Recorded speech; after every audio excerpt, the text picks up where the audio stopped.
are live. Hey everyone, it is Lynn Bardowski, founder at $1 Million Party Girl. This is a special live edition for all of the visionistas and boss chicks out there. I am with Darla DeMorrow. Hey, this way. Hey, Darla. Hi, Lynn. Thanks for having me on.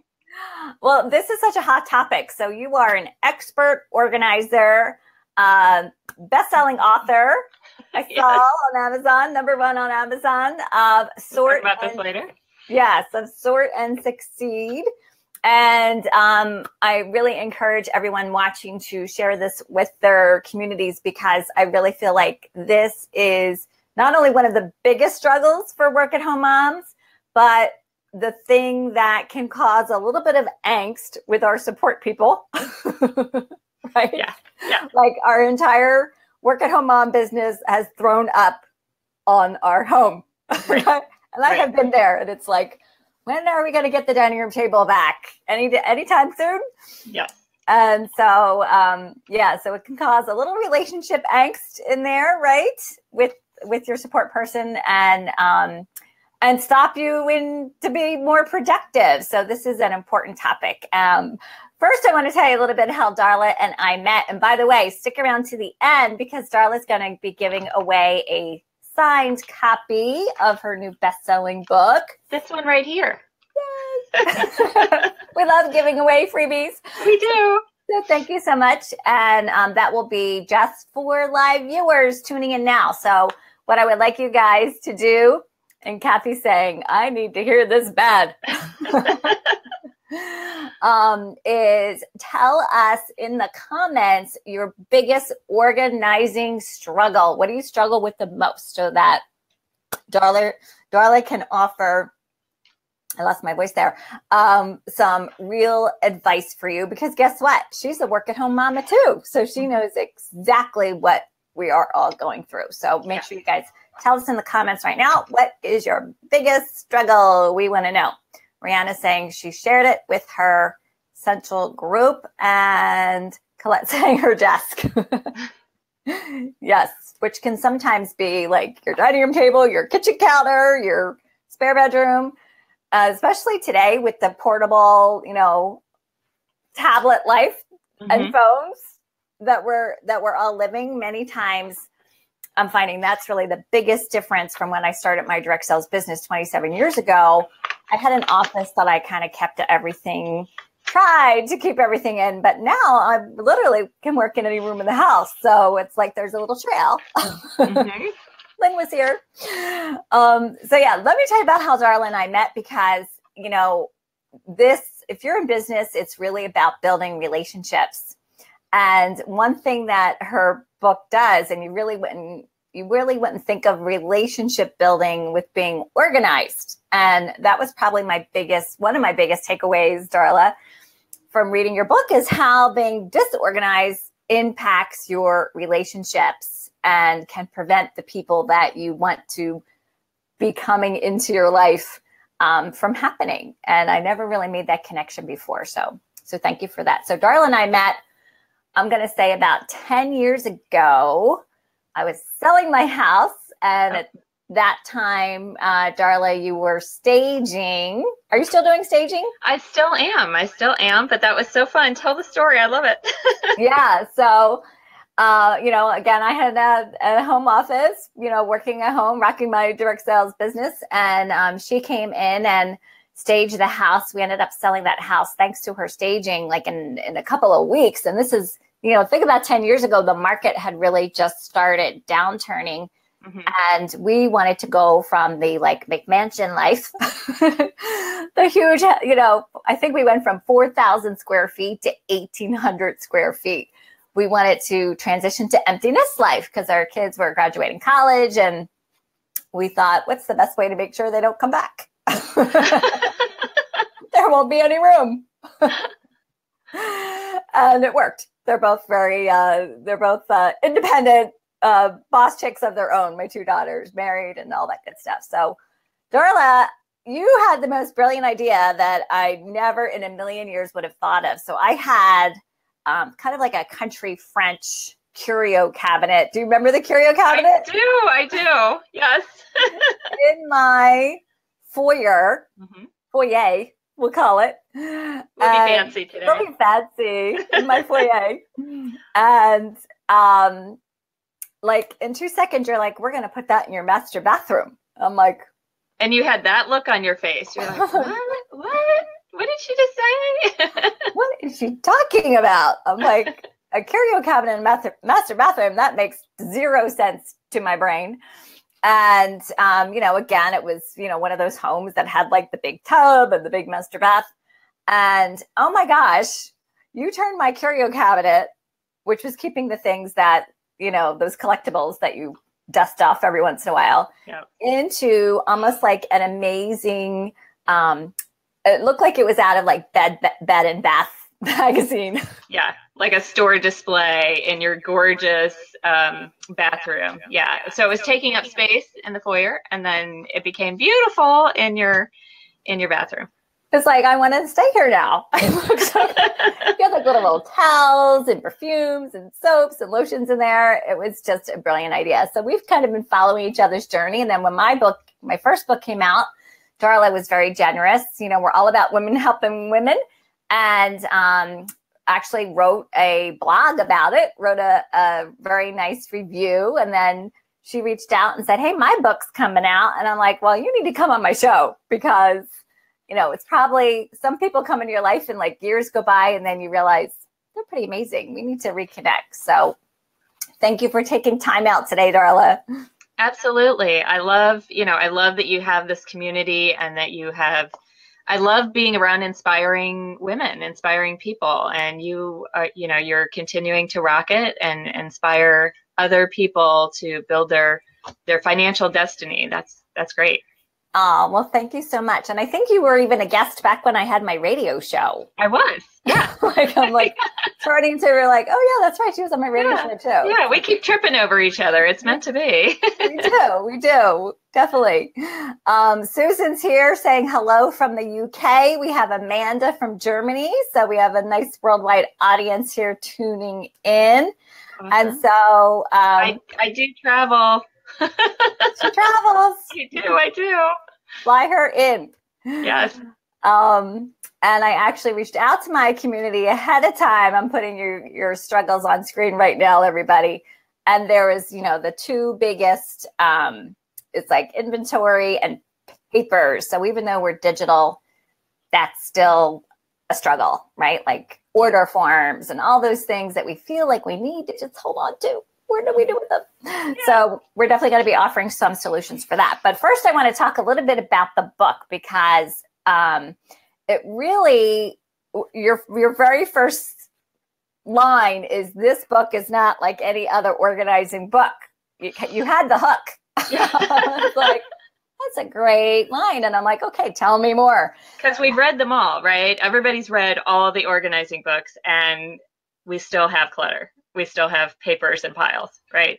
We still have clutter. I know, it's so true. It's like, it just doesn't seem to fix anything. And what your book really is unique in your message is you really get into the science of why we're not organized. And I actually had never heard that before. So first, tell everybody, of course, I told them about yourself. Tell them, more, because I know you are certified. And when we say professional organizer, we mean that. We're just not making that up. Right. Yeah. So I've been doing this for 13 years. It's not a side business. It never has been. It's full time and then some. And I am a member of the National Association of Productivity and Organizing Professionals. And we have members all throughout the United States and worldwide. I have 2 books out. My first book was the Pregnant Entrepreneur, for women who are getting through their special 9 months and trying to keep their business and their dignity and their finances intact. And that came out about 10 years ago. About 8 years ago. And so I have a small team of professional organizers that work for me, and we're based in Wayne, Pennsylvania. So I'm about an hour away from where you are. Actually, are you still in South Jersey? I'm not even sure. I am. Okay. I'm now in a different area, living my empty nest life. I probably need you to come back and restage my smaller home now, but okay, we'll figure that out. So, not too far from you, the greater Philly area. I do actually travel internationally. Last year, I had the honor of keynoting and opening the Australian Professional Organizers Conference. Congratulations. So that was a ton of fun. And I'm hoping to get to the UK maybe next year, Susan. They have a great organizing professionals organization over there as well. It's called APDO. APDO, I think is right. But anyway, so, fast forward 13 years into this business after having a corporate career and leaving that. I love, love, love what I do, mostly because I get to work with amazing people who are making things happen. And that is pretty much everybody on this call, I know. But in the melee that is running our business, feeding our family, taking care of our pets, doing our volunteer activities, and trying to keep a home, organizing is something that, is easy for some people, is tough for some people, and just is an afterthought for other folks. So what I wanted to do with this book, and it's what I do every day, it's what my team does every day in our business, is we want to encourage people to be organized enough. We wanted to give, there's 5 steps that I use with every organizing client. We go in, I explain what we're going to do, how we're going to do it, and I keep people focused on their organizing project, their organizing goal, and they're able to actually make headway where maybe they've never been able to make headway before. So that is really what I wanted to do with the book. I wanted to give people that same 5 steps that we use in person, so that even if they don't have a Darla looking over their shoulder, they can make headway and make improvements. And in the case of the women that you have on the call, I don't know if there's any guys, I don't mean to cut you out if there are, but in the case of anybody on the call, if you're running a business, you really can't afford to be disorganized, because it will eat into your profits. It'll make you tired. It'll make you frustrated. It'll burn you out faster. And there's absolutely no reason that you have to live like that if you don't want to. So I love that. Somebody said, I'm organized chaos. Do you know what chaos stands for? This is a little fun. I saw that in the book. Yes. This is the best acronym ever. Yes, it stands for Can't Have Anyone Over Syndrome. So if you think you're living in chaos and maybe you're not having people in your house as often as you like, maybe you're trying to run your business from your home and have parties from your home, have potential hosts, stop by and pick up product or whatever it is that they're doing, and you're constantly thinking, oh, I don't want to let somebody in the front door. It can be better. It just can be better. And it doesn't have to be perfect. Hopefully you got that out of the book as well, Lynn.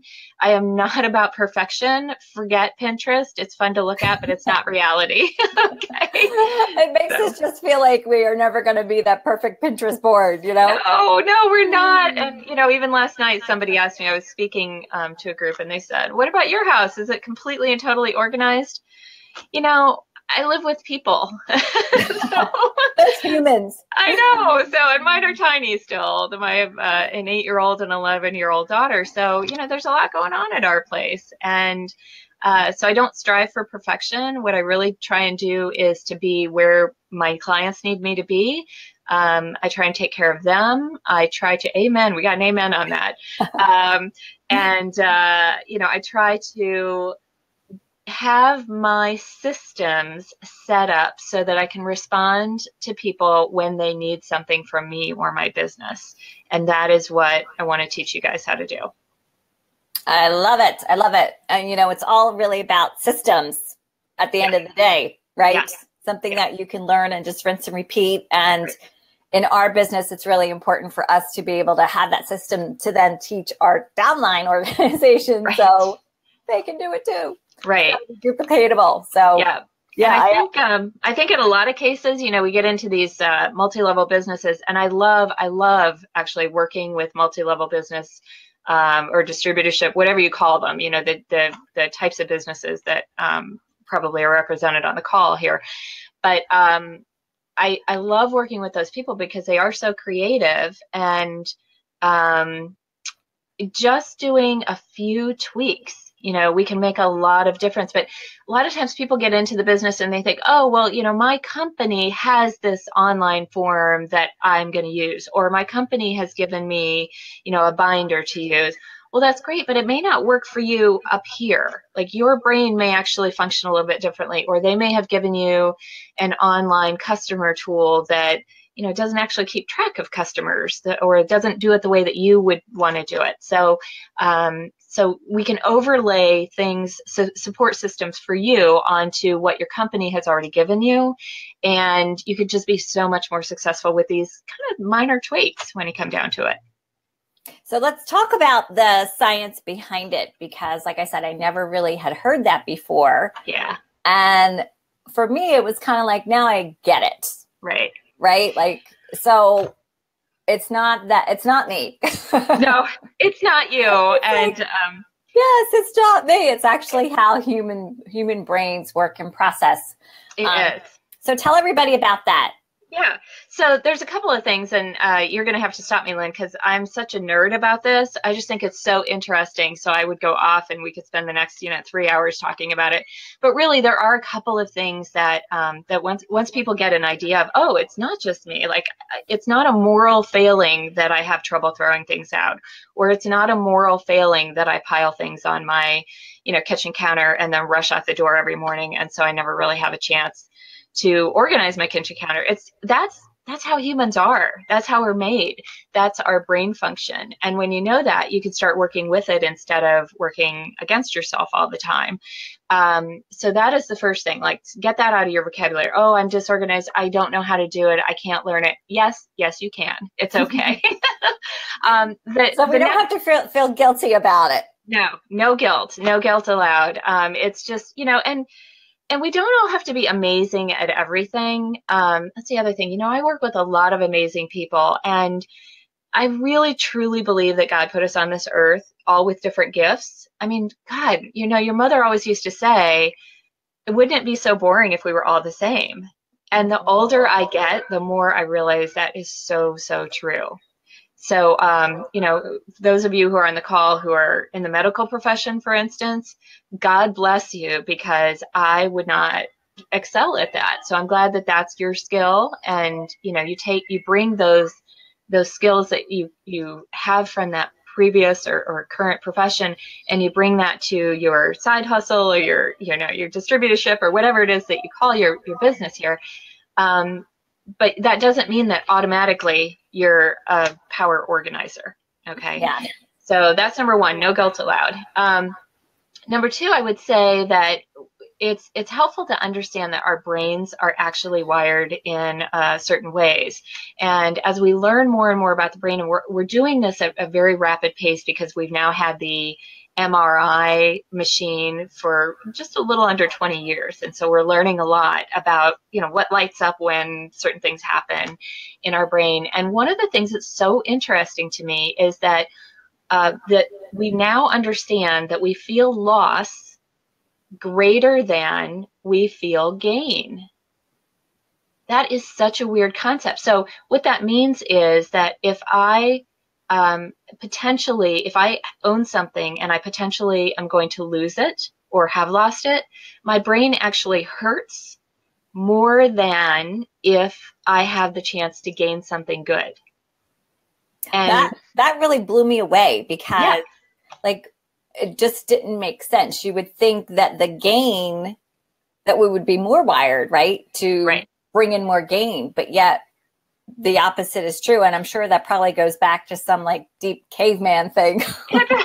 That's exactly where it comes from, because if you had a chance to gain whatever, interesting berries off a bush, well, that's great. You could maybe eat another day. But if you lost the chance, or if you had a tool or something that you then lost, your entire being could be in jeopardy. I mean, that tiger could be coming after you. And if you don't succeed to live another day, it doesn't matter how much you gain. So the loss of your life, the loss of your safety, the loss of your thing that keeps you safe from predators, for example, really could be devastating. Game over, right? Yeah. So we are actually primed to stay away from bad stuff and to kind of hoard things, so that we have the potential to be here tomorrow. And even though everybody on the call, we're taking time out of our day, we're all go-getters and we're all positive thinkers and all of that, that sometimes isn't enough when you're coming up against a trauma or an emotional loss that really goes very deep for you. And sometimes it's just, I don't have time to clean out my purse, right? So it's not all, it doesn't have to all be so evolutionary and so deep. But your brain hasn't caught up with the internet age yet. We're still dealing with the brain that's evolutionary. It's very old.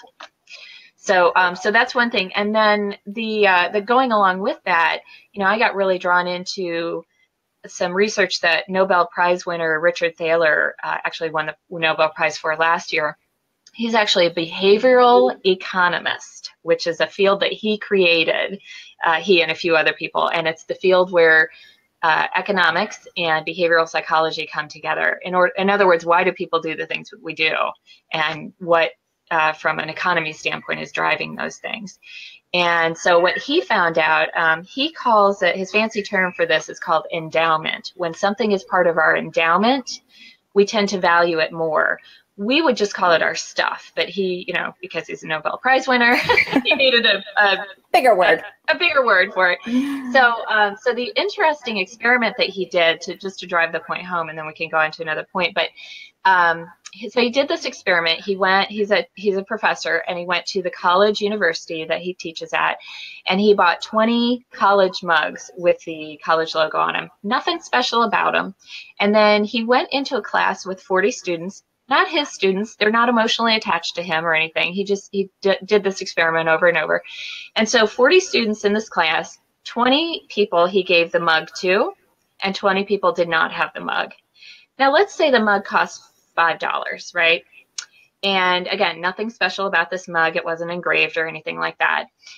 So the students got to handle, the ones that had the mug got to handle it and hold it for about 5 minutes, not very long. And then they were told that they could sell it to one of the students that didn't have the mug. So here's the results I find so interesting. So this $5 mug, guess how much the students who own the mug for 5 minutes, right? Own in air quotes. Guess how much they want to sell that mug for? $20. Yeah, something more than $5. Yeah. Right?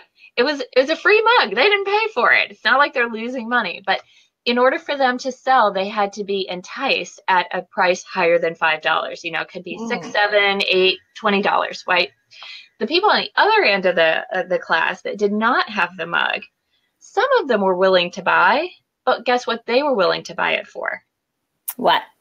Less than $5. Ah, so they never had it and didn't value it. Never had it, didn't value it.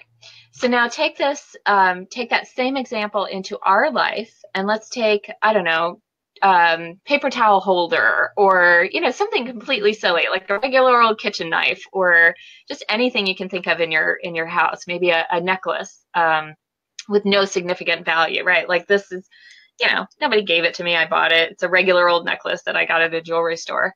But once I own that, it now has more value than it did at the store. So our brain is doing that. It's not just you, Lynn, that does that. It's not just me that does it. That's how our brain is wired, and it's called the endowment effect. And so as far as I know, we still haven't done any sessions where we put a client in an MRI and do an organizing session at the same time.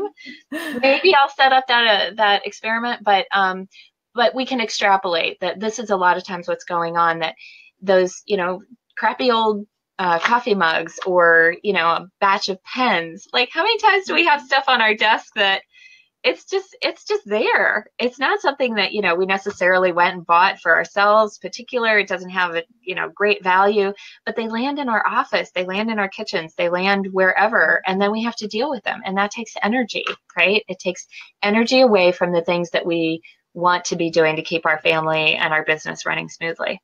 Yeah, my system is put everything in the kitchen junk drawer. Yeah. So I can't close it. Right, right. And then you go to clear it out and you're like, well, maybe I should keep that. I don't know. I forget what it is, but maybe it's important. I need those 100 pens that don't have ink in them anymore. Right, right. So I think when you understand all of that brain science, like, oh, okay, I can come at organizing a little bit differently then. Yeah, yeah. I mean, it totally makes sense when you break it down. And like I said, for me, it really kind of took the guilt away that, okay, we're wired this way. Human beings are wired this way. So let's talk about some solutions. The biggest, you know, I really heard from my Visionista community. We did a unscientific, you know, poll ahead of time. And the biggest things were paperwork, even though we are in a digital age, there's still a lot of paperwork going on. A lot of paper. Especially for work at home moms in my industry. And products. Those it's like paperwork, products. Where do I put it? You know, they're doing vendor events, they've got that stash, they're doing parties, they've got their stash for their parties. Right, right. And you know, some are inventory-based businesses. So let's get some solutions. I have solutions for you. I love this stuff because my goal is that after this call, people will get off the call and they will go and make a change. They will do something. They don't have to do everything, and you can't do everything all in one day. But I do want you to, like, you know, have a vision for how you can go solve just one of those problems that you talked about, or just start solving it. It doesn't have to be solved today. So let me talk about paper. Again, this is it is a future book that's coming out. I will tell you that this book is the first in a series, and there will be a book just on how to manage paper, and this isn't it. But these same 5 steps can work for paper too. So let me just rattle off those 5 steps really quickly so people can write them down if they want to. But so this is the system. Yes, it is. It is. And this works for anything. It works for stuff. It works for paper. It actually works for money. It works for time. Works for your digital files, all of this. So you can write these down. So it literally is sort and succeed. So SORT are the first 4 steps, and succeed is the 5th step. So those are the steps. The S stands for start. So you're never going to get organized if you don't start. Okay. And even more than that, I want you to start with a written goal. So if you came on this call today thinking, you know, paper, or I'm scanning through the comments here to see if I can see really quick. But, you know, whatever it is, just your desktop. I mean, sometimes it's just the desk. You need to get it cleared to be able to do everything else that you need to do next. So start with a written goal, and your goal could be something like just clean out the junk drawer, Lynn. Or, you know, today I'm just going to clear off my desktop, or today I'm just going to get all of my old client order slips into one file folder. Right? They don't have to be alphabetized. They don't even have to be facing the same direction. They could just be in one file folder. I got like a hand clap for that, I think. You know, so just write down what your goal is, because how often do we get into something and then get distracted? Like every 5 minutes, right? So start with a written goal. That will help you stay on track so that you can actually get to step 5 here. Okay, so that goal should really be more of like a baby step, it sounds like, not a big project. Right, unless you really have a whole day to work on something, and that is, you know, critical, and you have the time, maybe you have a professional organizer or somebody that is going to support you and keeping you on task. Yeah, usually people need to pick a goal and a task that they can finish in somewhere between 15 minutes and 3 hours. Okay. If it's going to take you longer than 3 hours to do something, you need to break it down into a smaller goal. Well, how do you know? You may not know, but you may know that going into your office, blowing everything up, painting and rearranging the furniture is not all going to happen in 20 minutes, not all going to happen in 3 hours. So break it down. Today I clear off my desk. Tomorrow, maybe I set up my filing system, and then next week I start maybe decorating, right? Those are smaller goals. Okay. I like tracking so far? Yes, okay. That is more doable than saying I've got to like clean up my entire office. Right. Just never happens. Yeah. So if all you're doing is 15 minutes of work, and that's, clearing off one little corner of your desk, or just the kitchen counter, that corner that we all have, just going through your purse. I mean, just going through your purse can be a 15-minute ordeal that gets you organized and, kind of checks that box in your brain, and you can say, all right, now I can go do the hard work, right, that I need to do in my office.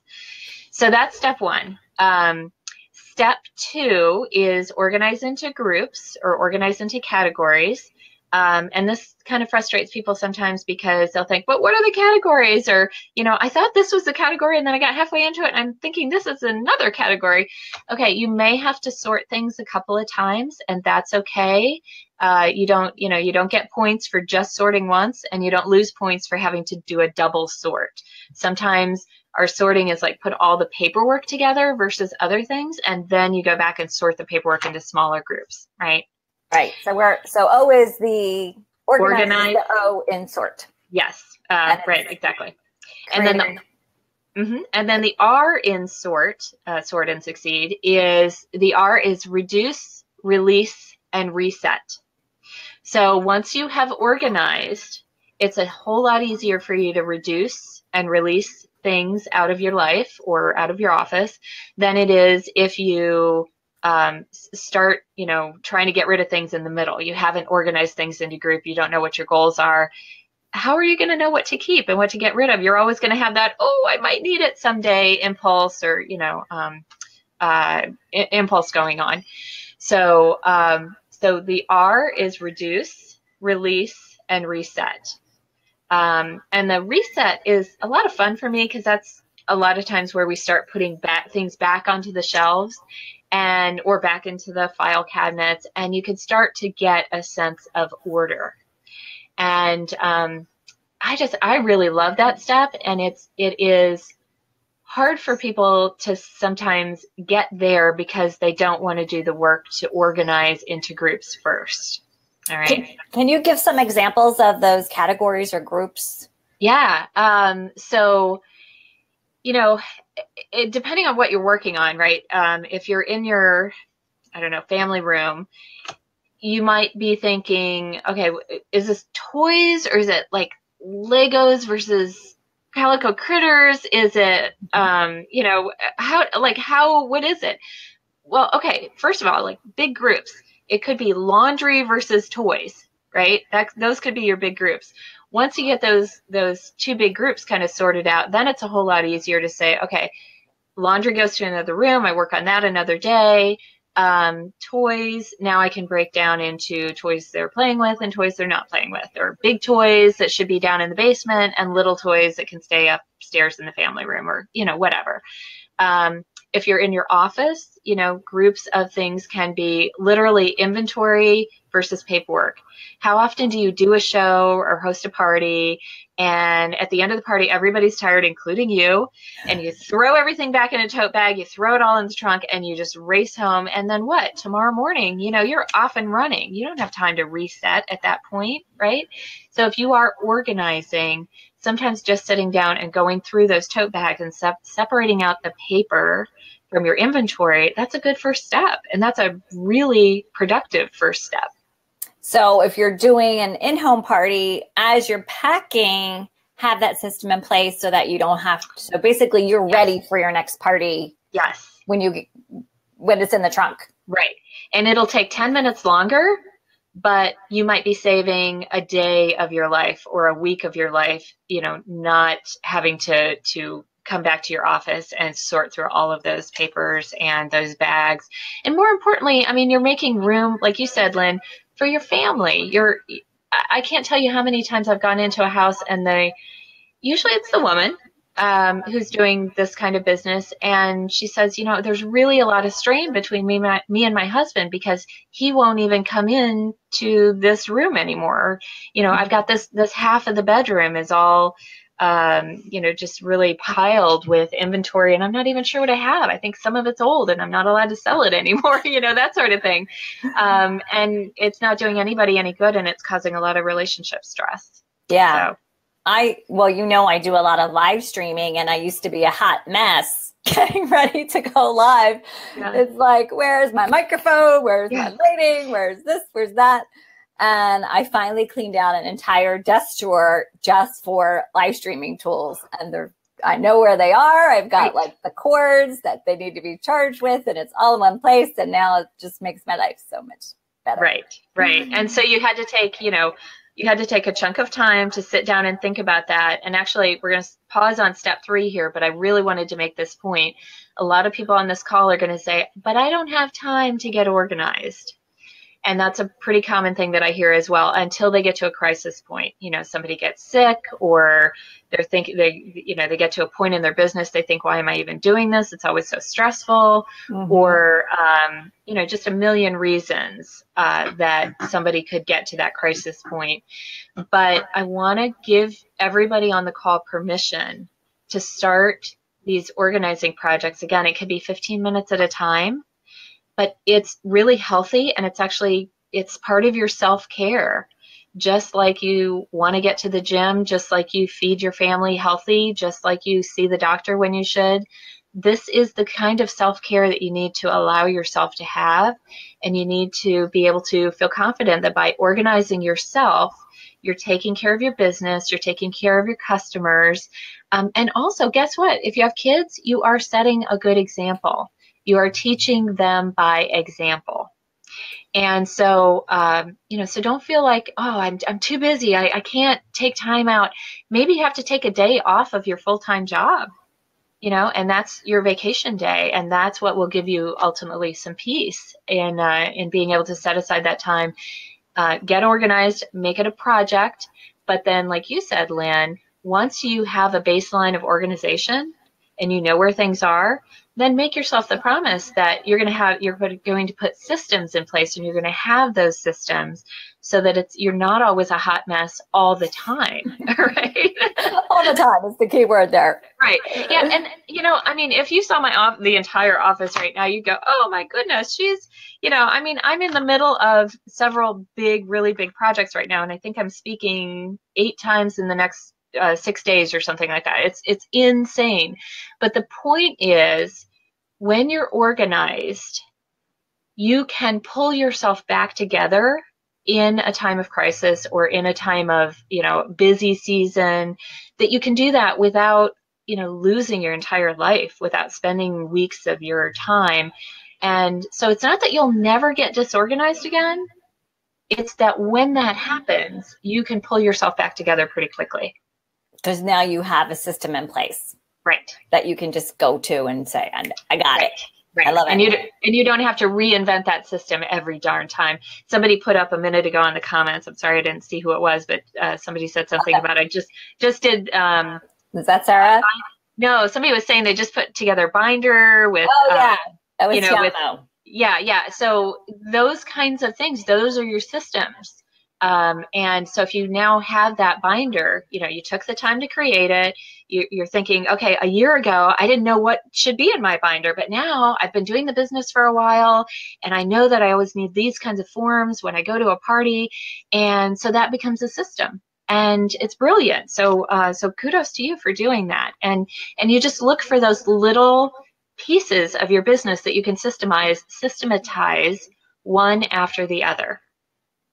I love it. I'm actually going to turn the tea over to you because I have to go grab my power cord. Okay. But I know exactly where exactly where it is. It's awesome. Okay, great. So I'm going to do the tea in the sort and succeed. Go run, get your cord. That's good. I am. All right. So once we've started with a written goal, we've organized, and we've organized into groups. We've released things that shouldn't be in our office, and then we start to reset our items. Then the T in sort and succeed is tweaking. And you know what I find this shows up in a personality difference sometimes these days. I have people who aren't really sort of so caring about what it looks like. They just want it to work. And then I have people who really want things to look pretty more than anything. Like they are high aesthetic folks. They have been raised on Pinterest, and if it's not pretty, they don't want to know about it. But the T is where you tweak. And so when you're trying to get organized, if you start with going to the retail store and buying a whole bunch of pretty bins and boxes, you might end up bringing those pretty bins and boxes home and thinking, I don't know what I just did. I don't know what to do with them. And you end up with more clutter than you started with. So we want it to be pretty. I mean, who doesn't want to work in a pretty office, right? Lynn's office, or I don't know, that kind of looks like you're in a remade closet there. I don't know. I am in my sunroom. Oh, which we just added on as part of my live streaming space. But this is my little shiplap desk. Yeah. So it's trendy. You have great light where you are, I can tell. Trend. Here, we'll switch over this way more. You are. And I will tell you, so we have a lot of direct sellers that actually sell those cute bins. Yes. Yes. That can help us stay organized. So they don't have to go to the retail store, right, ladies? We can get those from our direct sales friends. Yeah. And moving my lighting around now. Yeah. And they are not only are they cute, and I do feel like when you are in a space that feeds your soul, that it helps you with your productivity, right? It does. So it does. But what I found is that we start with the organizing and then we make it pretty, and we don't try and do it the other way around.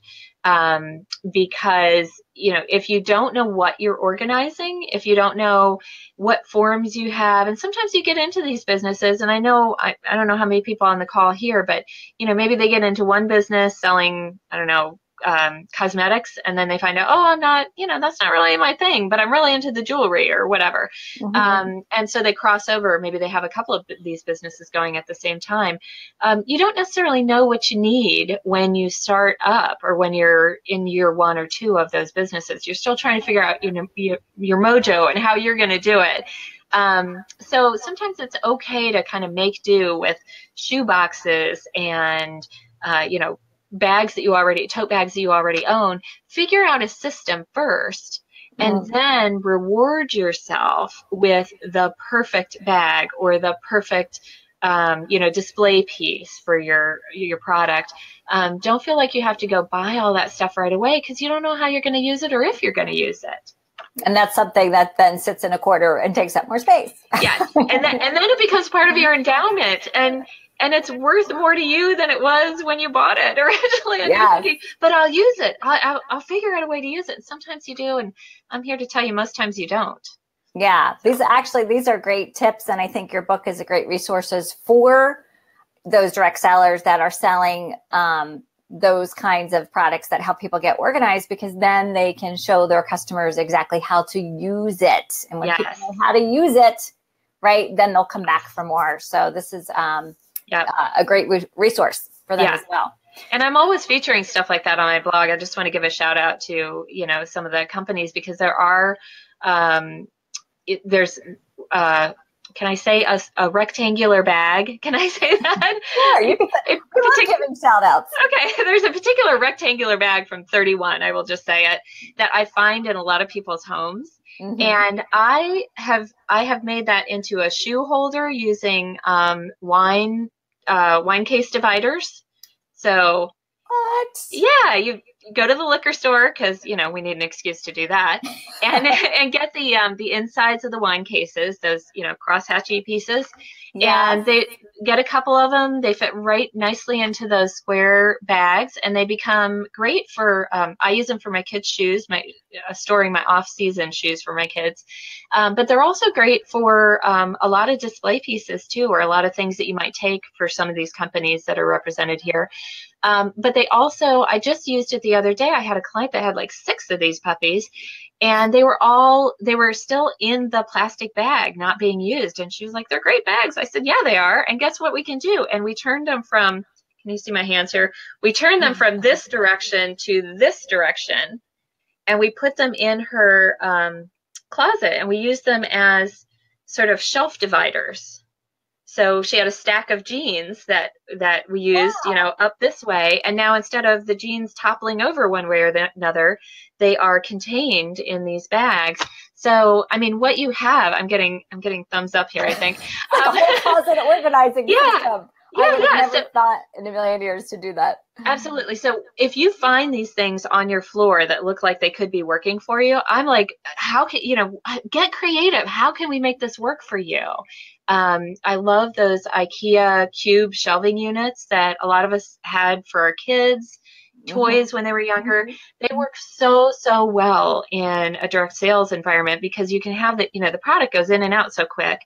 And that you can have a tote bag for this kind of group that you're going to meet with, and a tote bag for another type of group, and a different set of forms that you want to take with you. And you can have these sort of tote bags or display pieces all set up and ready to go to different types of events, and they're all nicely stacked in these cubes. And that by design, they look organized in your home, as long as you don't have stuff on the floor. They need to go in the cubes, right? So that's the secret. Yeah. So speaking of secret, the last step in the sort and succeed is literally to succeed and celebrate. Okay.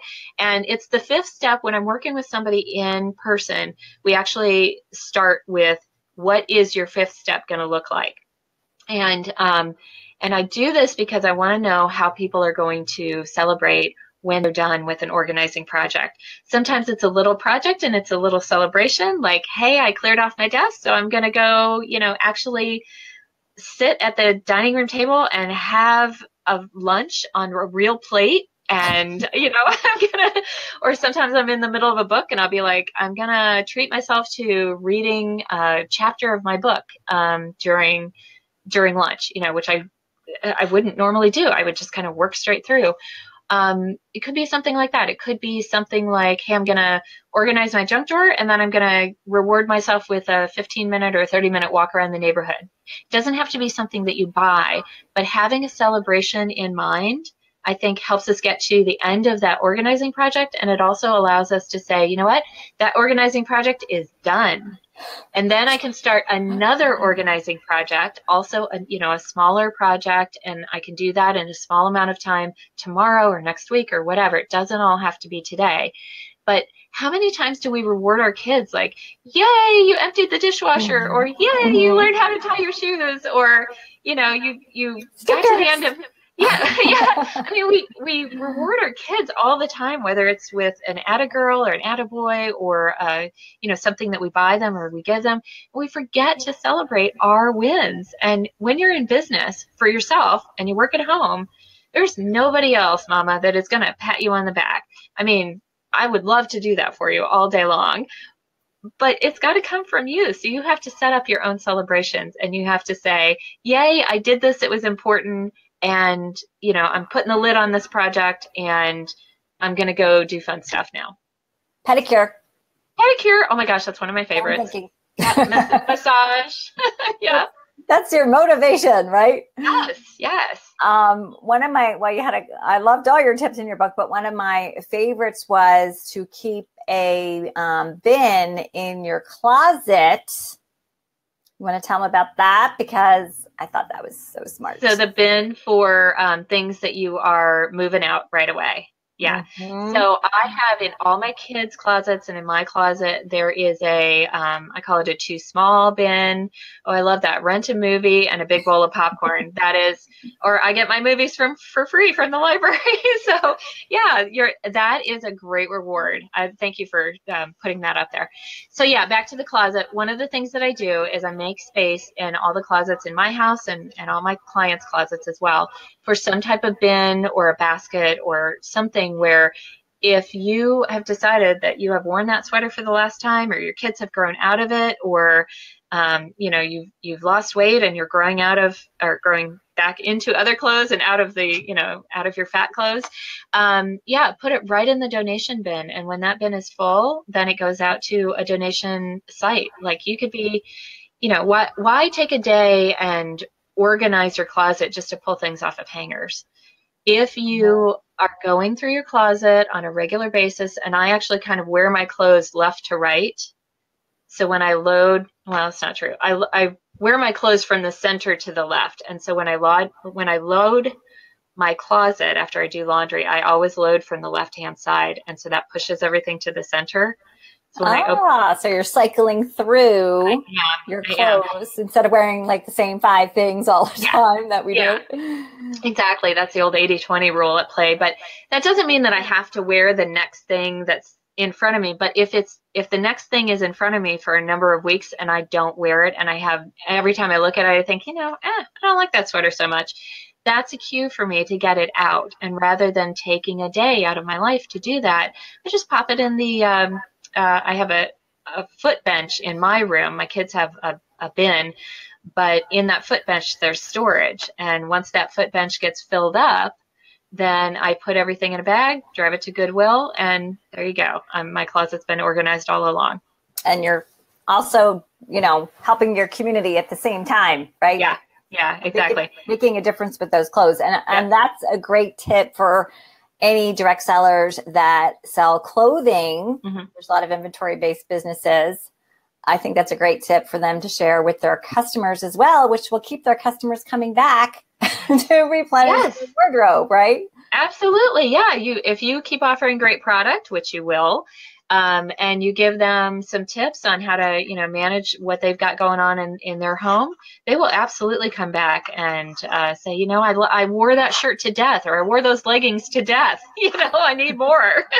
That's right. I mean, so you're providing valuable support and resources for your customers at the same time, right? Giving them a reason to come back for more. Right.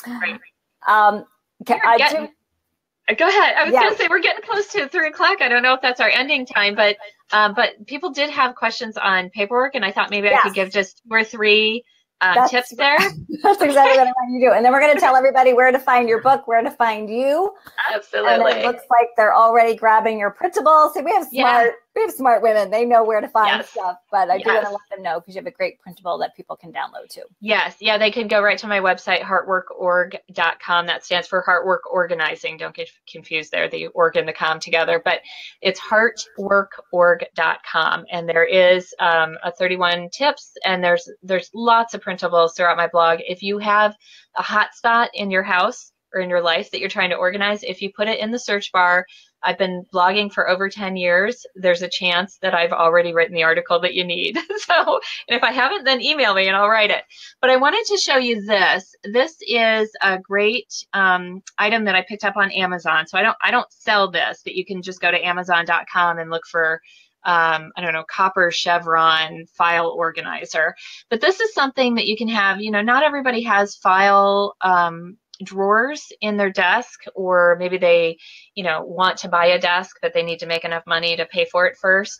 But there's a couple of tips that I have. So something like this can sit on the top of your desk and be great for keeping the current stuff. So if you have parties coming up and you need to have a little paper file of who you're seeing when, that's great.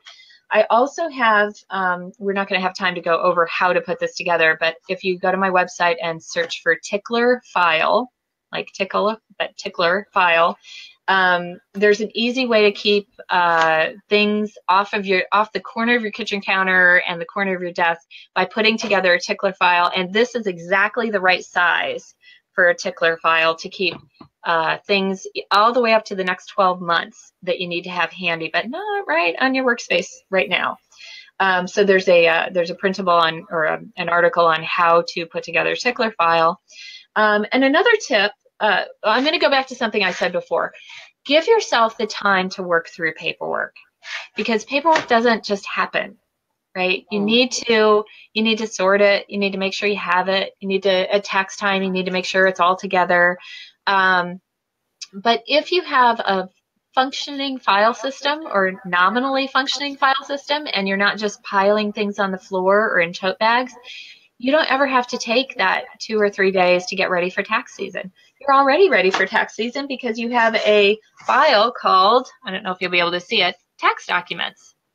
Hold it up just a little bit higher. There we go. Okay. And so everything just goes in there.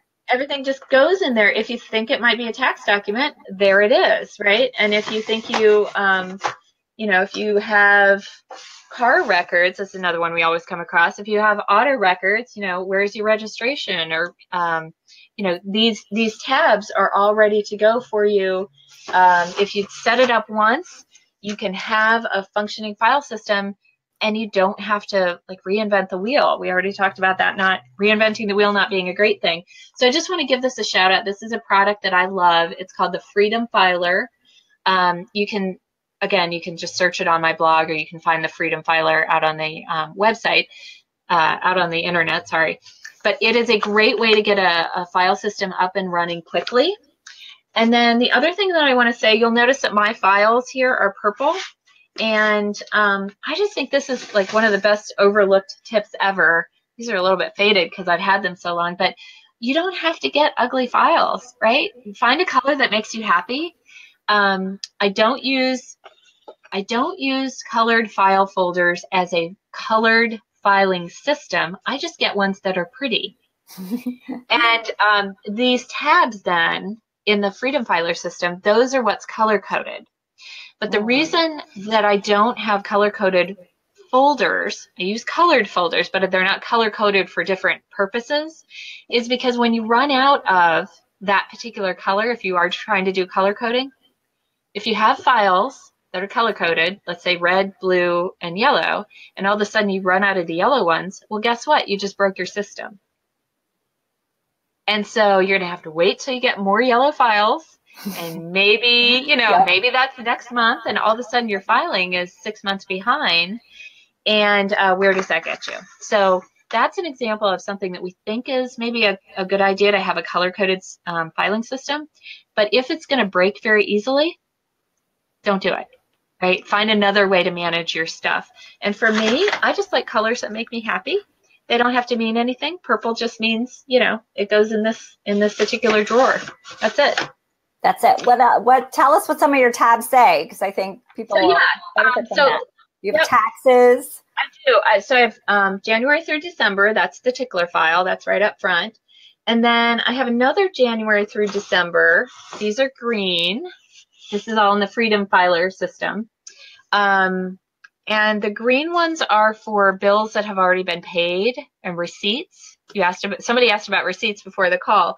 So, if you want to hang on to receipts, but you're not sure if you need them or not, maybe you bought something at Target. I do this all the time. I buy something and I think, I'm going to, try it out, make sure I really like it. Maybe I'll take it back. But by the time I decide whether I'm going to take it back or not, maybe I've lost the receipt, or then I find the receipt, I've lost the thing, and, it's hard to keep them together. Well, instead of going through that rigmarole, have these tabs that have 12 folders where you can put all your receipts from any given month, so that if you need to go back and return something, even 12 months later, you've got that receipt here. Then we've got taxes. Then we've got the orange ones are remove and replace. So when you get your new AAA card every year. So things that have limited time. Yeah. So your new insurance policy, you don't have to keep the old one. You're going to remove and replace it. Your AAA card or AAA paperwork, you don't have to keep the old stuff. You remove and replace it. And if you do it in the moment, you never have to clear out your filing system again. Who wants to do that, right? And then we've got the permanent stuff like the auto records, the health records, the pet records. All of those are permanent until you don't have that asset anymore. And then the purple ones, now these are the purple tabs, not purple folders. They happen to be both. But which one? Gift ideas is the one I grabbed here. And this is, the purple tabs are, I tell people that's where your hopes and dreams and your hobbies and interests are. So if you're really big into gardening, it has a gardening, this filing system has a pre-printed gardening tab. They have pre-printed design tabs and stuff like that. But if you're into, I don't know, mini pigs or, whatever, if you're into something crazy, there's not going to be a tab on here for that, but there's extra blank tabs so that you can write in whatever you're into, and you can make a file for that, and you still have not broken your system. It's still the same thing. So somebody, I think, wanted the website. It's called the Freedom Filer.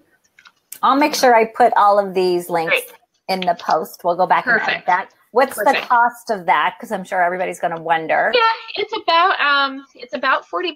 I haven't looked lately, but it's in the $30 to $40 region. Which, when you think about how much time it's saving you, so smart.